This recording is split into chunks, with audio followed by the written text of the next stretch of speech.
Program Studi Hubungan Internasional Universitas Mularman. Topik video saya kali ini adalah Curhat Filsafat Part 3 sebagai pendalaman materi mata kuliah Filsafat Ilmu yang diampu semester ini oleh Ibu dosen Unisa Gena.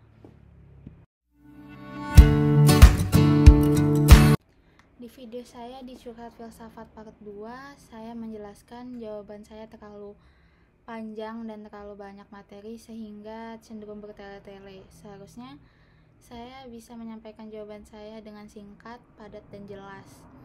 Dalam tahapan berpikir juga saya langsung memakai filosofi thinking dan teologi thinking tanpa menjelaskan tahapan berpikir dari awal, padahal seharusnya saya menjawab pertanyaan melalui tahapan berpikir dari tahap pertama hingga tahap terakhir.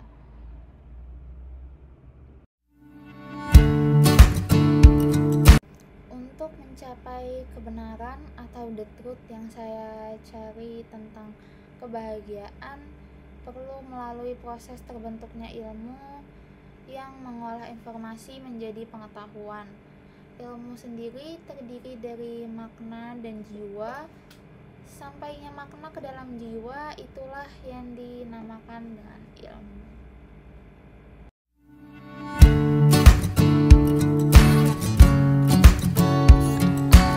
Bahagia menurut KBBI adalah keadaan atau perasaan senang dan tentram atau bebas dari segala yang menyusahkan. Kebahagiaan berasal dari kata Sanskerta yaitu bagya yang berarti jatah yang menyenangkan. Bahagia juga diartikan dengan keberuntungan. Dengan demikian, kebahagiaan adalah suatu kondisi yang sejahtera yang ditandai dengan keadaan yang tetap dibarengi keadaan emosi yang gembira. Mulai dari sekadar rasa suka sampai kegembiraan menjalani kehidupan dan adanya keinginan alamiah untuk melanjutkan keadaan ini. Dalam perspektif ini, bahagia pada dasarnya adalah berkaitan dengan kondisi kejiwaan manusia. Setiap orang memiliki cara masing-masing untuk mencapai kebahagiaan sejati. Kebahagiaan sejati juga adalah kondisi di mana secara mental dan emosional ketika merasakan adanya kepuasan hingga kegembiraan yang intens. Meski begitu, definisi kebahagiaan sejati masing-masing orang atau individu berbeda satu dengan yang lainnya. Bagi sebagian orang, mungkin kebahagiaan sejati digambarkan dengan pencapaian yang berhasil mereka dapatkan dalam hidup, termasuk materi. Namun, tidak semua orang juga menganggap bahwa kebahagiaan sejati bisa didapatkan dari materi. Menurut para peneliti psikologi, kebahagiaan sejati bergantung pada cara pandang masing-masing orang. Artinya, tiap orang bertanggung jawab penuh terhadap kebahagiaan sejatinya sendiri. Jadi di sini saya ingin menjawab cara saya mendapatkan kebahagiaan saya. Ketika saya dapat mengonsumsi makanan yang saya suka dan bernutrisi untuk tubuh saya merasa keadaan pikiran saya jauh lebih baik.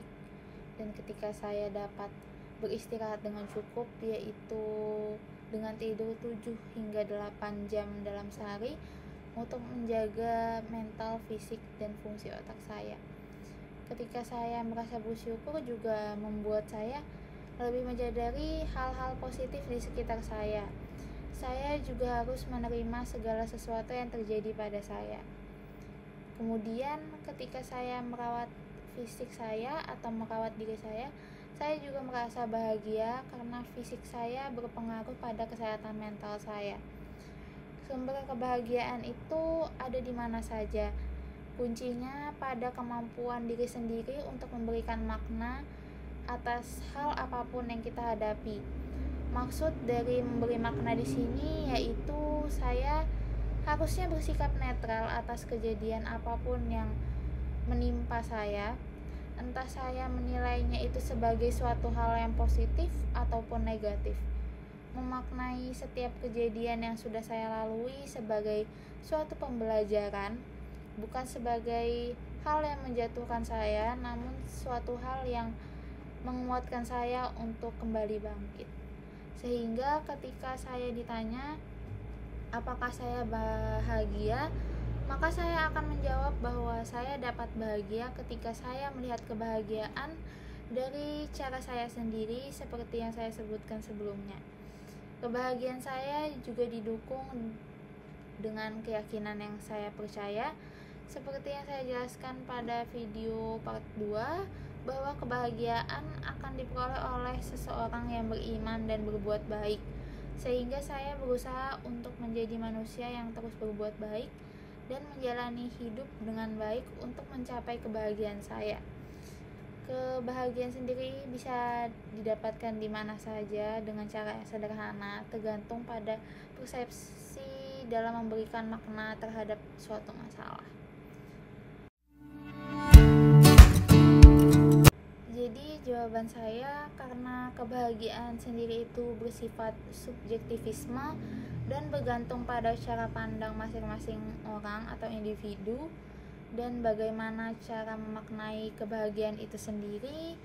Jadi saya memutuskan untuk memaknai kebahagiaan saya dari cara yang saya tentukan sendiri secara sederhana, seperti yang sudah saya jelaskan sebelumnya, sesuai dengan hasil penelitian psikologis untuk meraih kebahagiaan sejati, dan didukung dengan aspek keagamaan yang saya percaya untuk mendapatkan kebahagiaan di dunia dan di akhirat seperti yang saya jelaskan di video sebelumnya. Sekian materi yang bisa saya paparkan di Curhat Filsafat part 3 ini. Mohon maaf untuk salah kata atau kekurangan kata. Saya pamit undur diri dan terima kasih sudah menonton video saya.